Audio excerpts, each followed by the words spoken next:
कितने वैष्णव हुए, तुकाराम जी जैसे, चौखा मेला जैसे, जनाबाई जैसे। एक बार कबीर दास जी जनाबाई को देखने आए।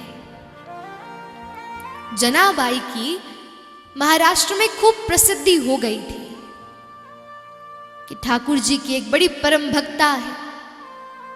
तो कबीर दास जी विचार करने लगे, अरे चलो मैं भी तो दर्शन करके आता हूं, कौन है ये भक्ता। जैसे गए तो उस गांव में कुछ ही दूरी पर दो स्त्रियां लड़ रही थी। किसके लिए लड़ रही थी? उपलों के लिए। वो बोली, अरे ये तो मेरे गाय के उपले हैं। दूसरी बोली, अरे नहीं नहीं ये तो मेरे हैं। कबीरदास जी बोले, अरे जनाबाई को कहां ढूंढूं, इनसे ही पूछ लेता हूं। गए, प्रणाम किया। अरे क्या आप जानते हैं जनाबाई कहां रहती हैं? उनमें से एक स्त्री बोली, अरे मैं ही जनाबाई हूं। कबीरदास जी तो आश्चर्यचकित हो गए, इतनी बड़ी भक्ता और देखो गाय के उपलों के लिए लड़ रही है। कबीरदास जी बोले, अरे शांत हो जाओ, क्या हुआ?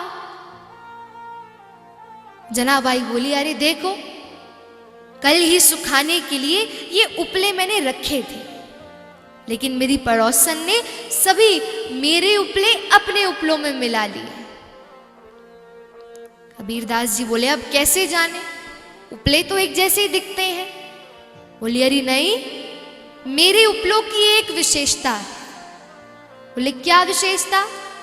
बोले, उन्हें पकड़ो, उनको कान से लगा के देखो, और जब कान से लगाओगे तो उसमें से विट्ठल विट्ठल विट्ठल की ध्वनि आएगी, और वही मेरे उपले हैं। कबीरदास जी को पहले तो यकीन नहीं हुआ, लेकिन जब जैसे ही उपले उठाए, कान से लगाए, और सच में से उसमें से विट्ठल विट्ठल की ध्वनि आ रही थी, अब तो कबीरदास जी ने कुछ नहीं देखा, लेट गए धरती पर। अरे तुमसे बड़ी भक्ता तो कोई हो ही नहीं सकती कि जिसके उपलों से भी विट्ठल की ध्वनि आ रही है। ये है नाम जप का प्रताप।